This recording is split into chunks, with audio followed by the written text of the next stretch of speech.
Which completes the installation of all the RideTech parts. I've still got a little bit to do to complete the full suspension front end here. I've got to mount my steering box, get that hooked up. I need to put my brake rotors and my calipers on. The steering box I'm going to be putting in is the brand new Borgeson unit. And you know what, I'm not totally through with the RideTech stuff. I forgot, I actually got the front sway bar right there to install. So I'll put that in after I do this.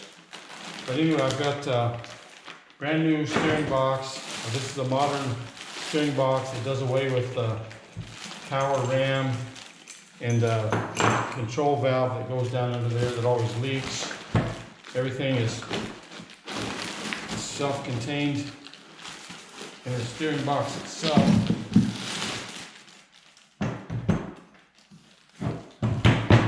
I'll have two lines come right out of the box to my power steering pump. One's a feed, one's a return, and that's it as far as the hydraulic end of it. It's a little bit taller, a little bit bigger, but it fits and will be a much quicker steering ratio and a much more positive power steering feel to it. Comes with a new drag joint. This piece that goes threads on the end of the drag link, the hoses, installation instructions.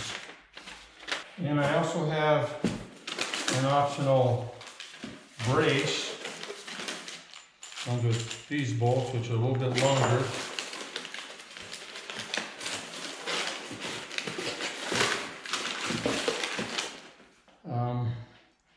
This bolts on the frame, and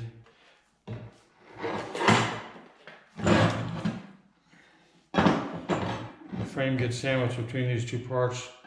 This comes over like this, I believe, and that helps the top of the steering box from trying to wobble back and forth on the frame. It just gives it a little extra support. So I'll be installing that as well.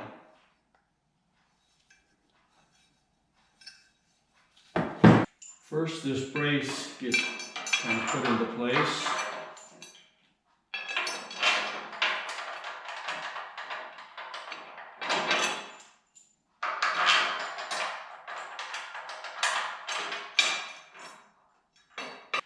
This brace is actually made by RideTech also.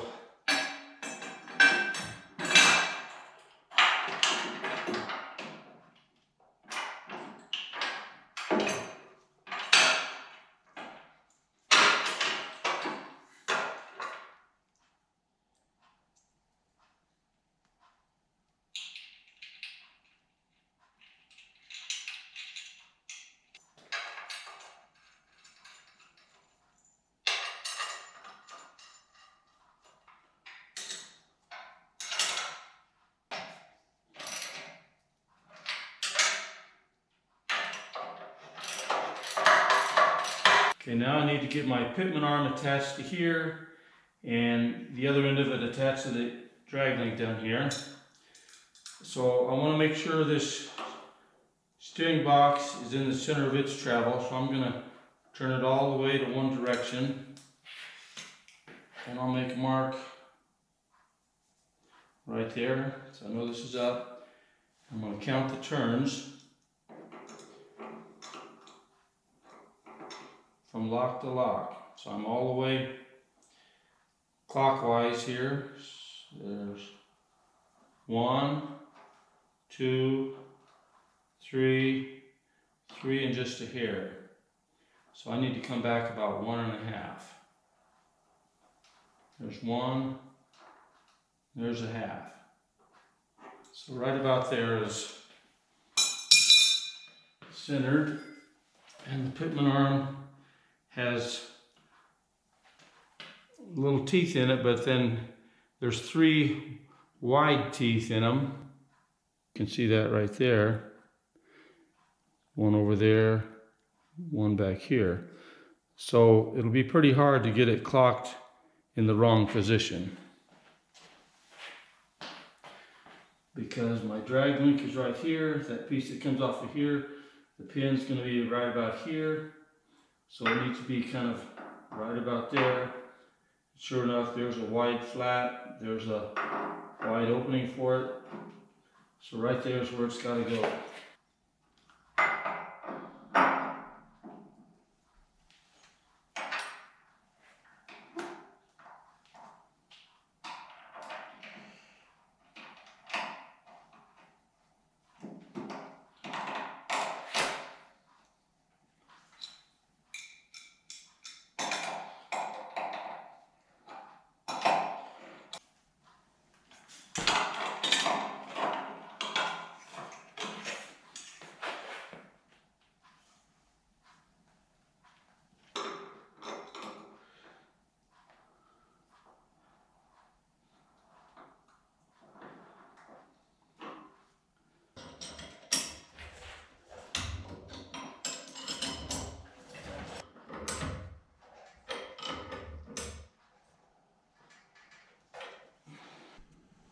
There's what that looks like.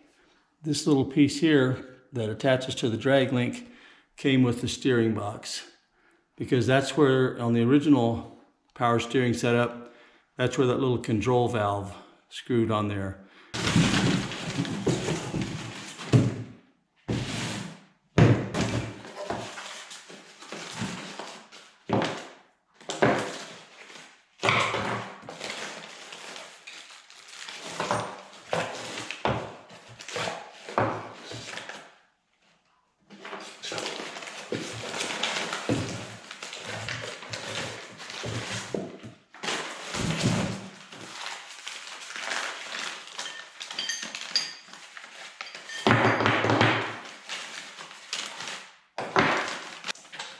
Okay, I've got the bar laid out, right side, left side. It's not marked, but the instructions show the orientation. Like, this is the front of the car, and this is the driver's side, which is over here.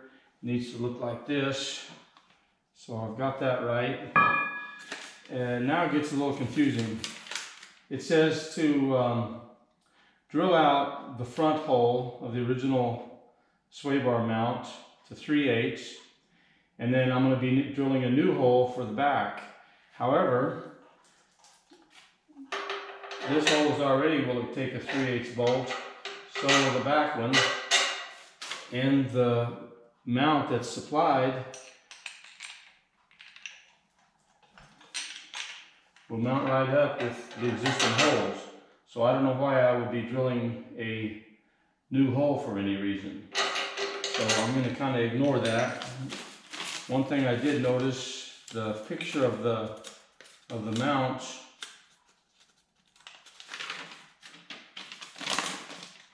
in here doesn't match. This is just some kind of a steel strap, where this is a nice machined aluminum piece. So maybe the instructions just haven't been updated. I don't know. Anyway, I'm going to pull this out, throw this on here.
Okay, now I'll get these bolts tightened up a little bit. I'll center this, get this centered with equal amount of space on both sides, and then I'll finish tightening these bolts. Okay, I don't have everything tight, bolted up real tight, but I'm just kind of doing a fit check, and you can kind of see that that link that holds the sway bar is kind of angling in.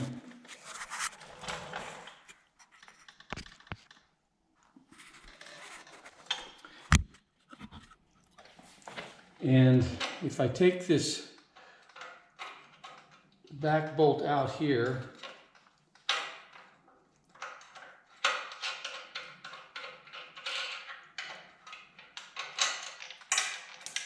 that will allow me to slide this to the end of its slots, which makes this a lot more straight up and down. So I think I do have to drill a new hole in here, a little ways further back from this one. Here's my new hole. Got one on both sides. In the kit, there were 4 of these straps.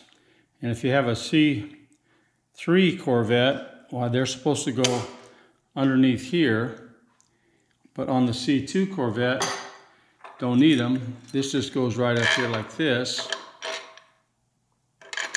One thing I noticed with these bolts, as long as they are, you can see the smooth part of the bolt sticking through the frame. So even if I put a washer on there, when I tighten down the nut, it's not going to fully tighten that down. So what I thought I could do is take a couple of those straps, which I've already done, and machine a little bit off of one side. So now I can just lay that right in there. And when this goes up in there, why, I don't have any of that smooth part of the bolt sticking through, and that'll add a little bit of strength to the frame there, I think. Okay, so let me try it again.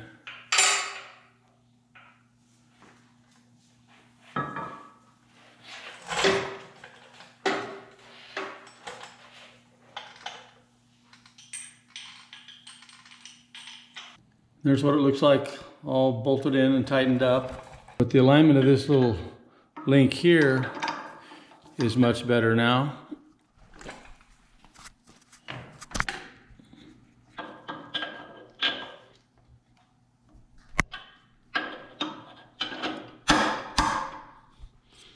A lot more straight up and down. Okay, I do have one little issue here.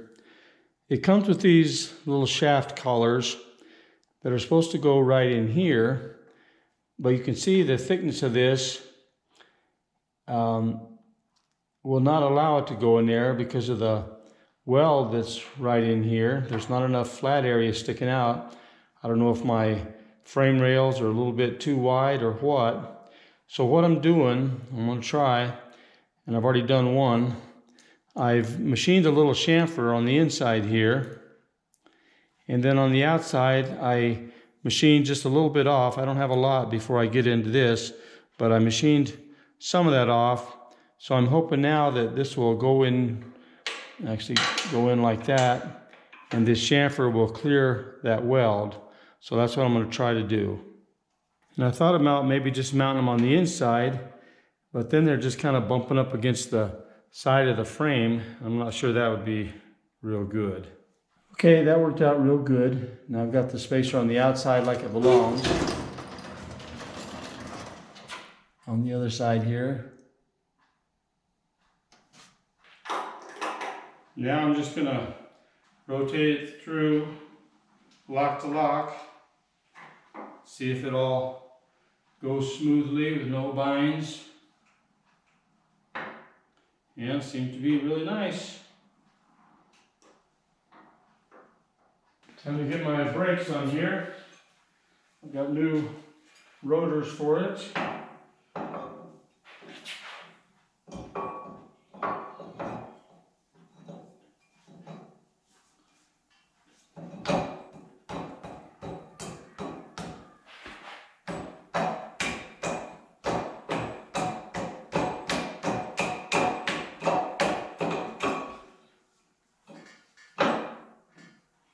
I've got Wilwood disc brake calipers.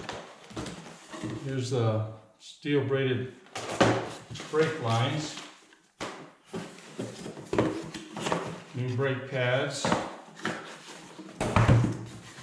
and the calipers are the same physical size as the stock calipers because I'm using stock rotors, but the calipers are a better quality caliper. They're made out of better materials. They're not going to rust or corrode inside like the originals kind of do. And plus these are 6-piston calipers where the stock ones are just 4-piston. So they look pretty nice.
Torquing these to 45 foot-pounds.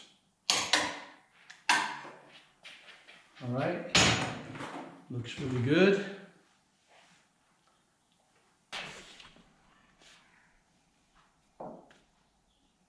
Okay, time to put the brake line on.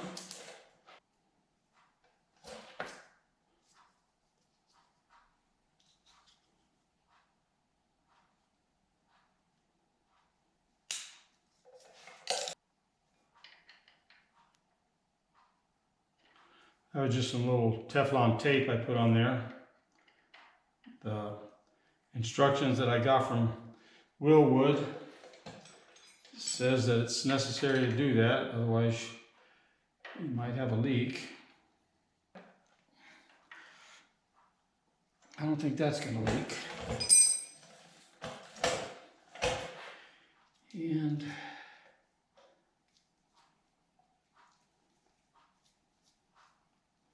this end goes down there.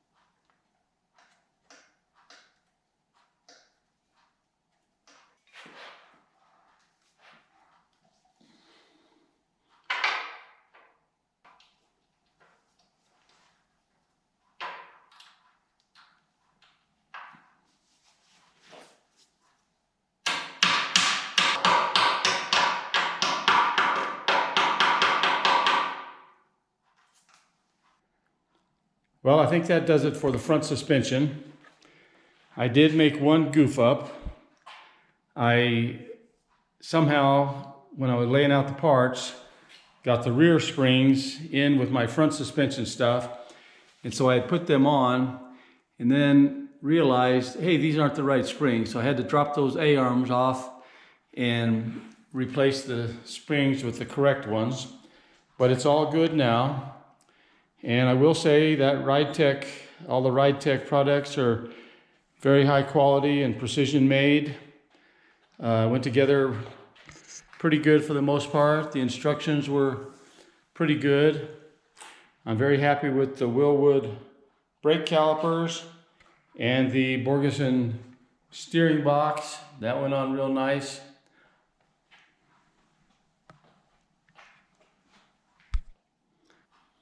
So next up will be the rear suspension. So if you want to check out my upcoming video, I'll be putting the RideTech upgraded rear suspension together. Prior to that though, I'm going to be posting videos on rebuilding the differential and the rear hubs, because I've got to get them done before I can put the suspension together back there. So thanks for watching.